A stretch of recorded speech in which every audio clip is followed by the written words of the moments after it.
Good day everyone, I'm Norlet Bianca D. Parma and I am your student nurse for today. So for today's video, I'm going to show you on how to do the musculoskeletal exam. So without further ado, let's get started. Okay, so the musculoskeletal exam helps to identify the functional anatomy associated with clinical conditions, thereby differentiating the underlying system involved and could correctly point towards the condition, helping in early diagnosis and intervention.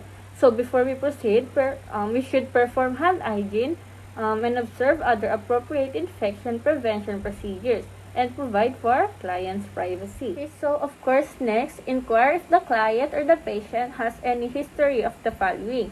So muscle pain, onset, location, character, and aggravating and alleviating factors.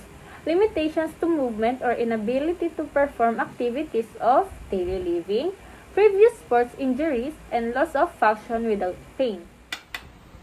Good day, sir. I am Norlet Bianca Di Parma and I am your student nurse for today. So, sir, may I know your name? Antonio, How old are you, sir? 14, When is your birthday? April 16. Okay, so I would like to inform you that today we will have our health assessment for musculoskeletal system. So we proceed to the physical examination. I will start with the inspection, okay?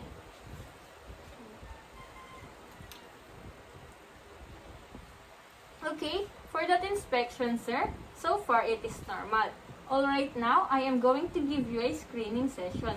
So you can answer it honestly, okay? So, sir, the first question is, do you have any pain or stiff neck in your arms? Legs or back, sir? Can you walk up and down stairs without any difficulties? Can you dress yourself or change your clothes every day without difficulty? So, that's it for questions. Thank you, sir. Okay, so let's start with the main procedure. So, I'll ask my patients first. They stand up. Sir, tayo po kayo. Then, I want you to walk back and forth across the room in your natural walk posture. Just like this. 3 times po. Okay, it's your turn, sir.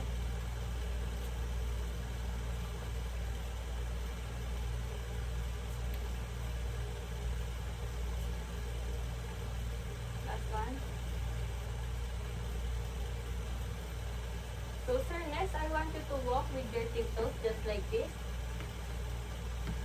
Sir, 3 times forward.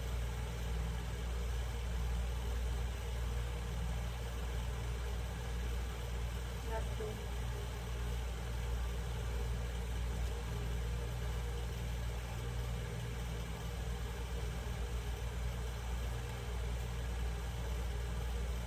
Okay, sir, last, walk with your heels, sir, just like this.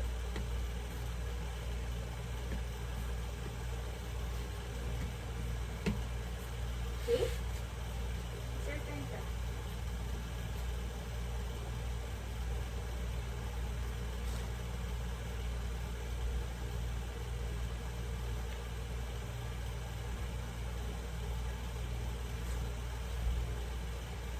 Okay, so the next step is test the patient's ability to stand with feet together with eye open and then closed. Ganito lang po, sir. Tatayo lang kayo then.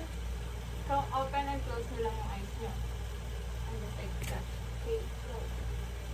Open, close. Open, close. Close, open. Okay, sir, thank you. So, the next procedure is I'm going to proceed to the upper extremities. So, first, I'm going to inspect the muscles of the shoulder, arm, forearm, and hand.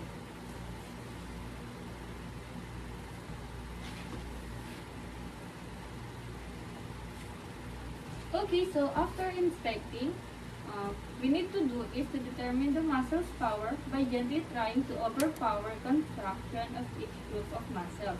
So first, in the shoulder. Sir, pakitaas ko yung shoulder.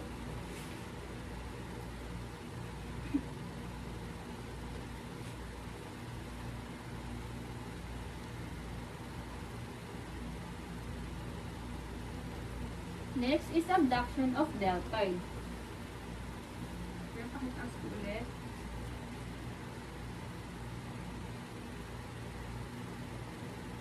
And then lastly is the abduction of trapezius. Sir, nababa na po. Okay, so now let's proceed to the elbow flexion biceps.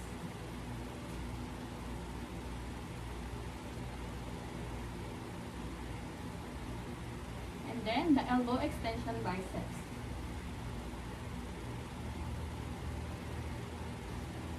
And then the wrist extension and flexion.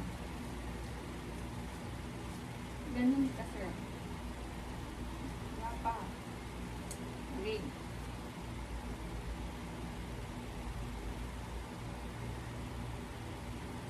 And then the finger abduction. The position of the fingers. You'll do this 3 times.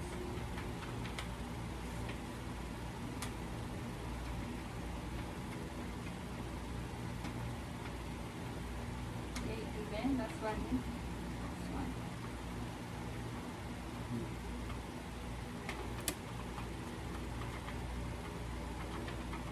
Okay, sir, thank you. Okay, so now we proceed to the neck range of motion. For inspection, identify process of C7. Observe trapezius and sternocleidomastoid muscles. Sir, suko po kayo. Ganyan pa.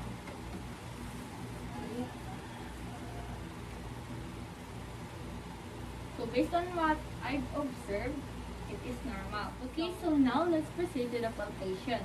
Feel each spinous spot process, looking for focal areas and feel if there's any lesion.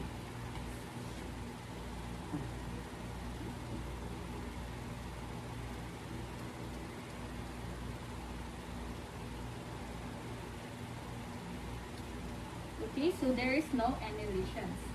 Okay, so next, let's proceed to the range of motion. For the range of motion, attach chin for flexion and extension. Ganito, sir.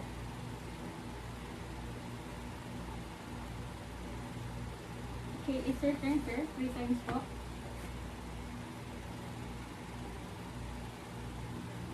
That's one.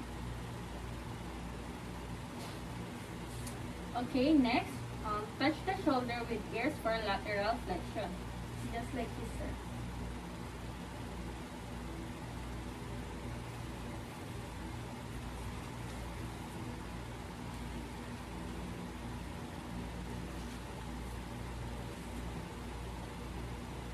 Okay, sir. And lastly, touch the ear with shoulder with chin for lateral rotation. Just like this. It's your turn, sir.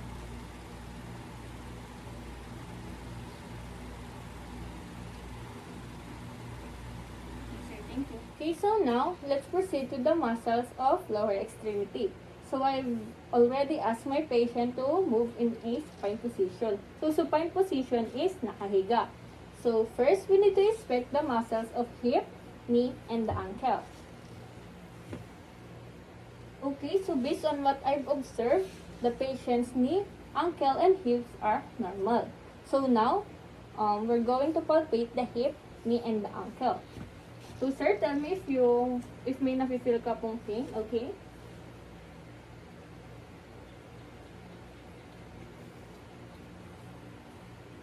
Sir, may naramdaman ka po bang pain? So, okay. The patient doesn't feel any pain. Let's proceed to the knee flexion.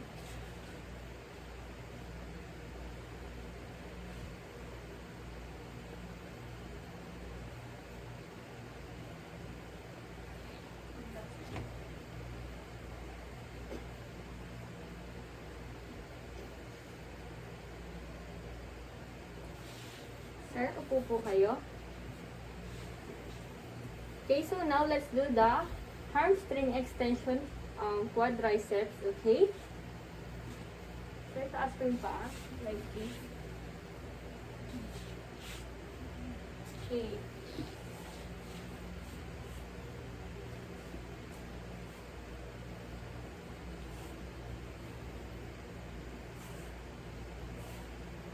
Okay, sir, higa po ulit.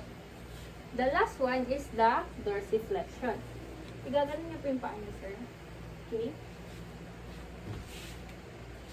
Go, sir.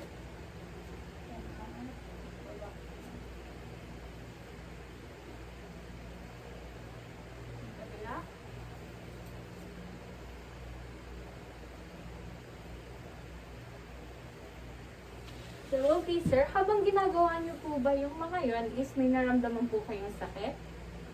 Okay, that's good sir. Okay, so now, let's proceed with the spinal bone examination rather. So first, we need to inspect it again and palpate.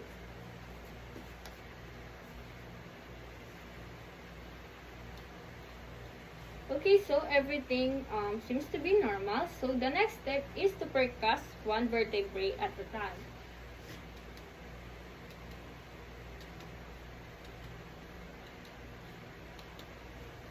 Okay, so now we're going to assess the range of motion of spine by having a adaptation to bend down and pick up this object without him bending his hips. Okay, sir, kukunin niyo po ito na hindi nagbe-bend yung inyong knees, okay? Go.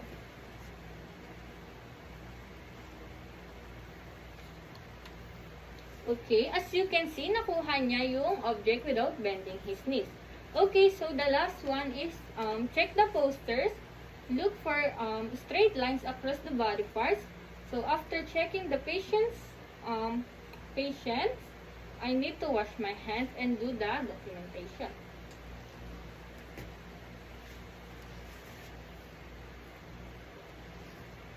Okay, so that's it for today. Thank you for your participation, sir.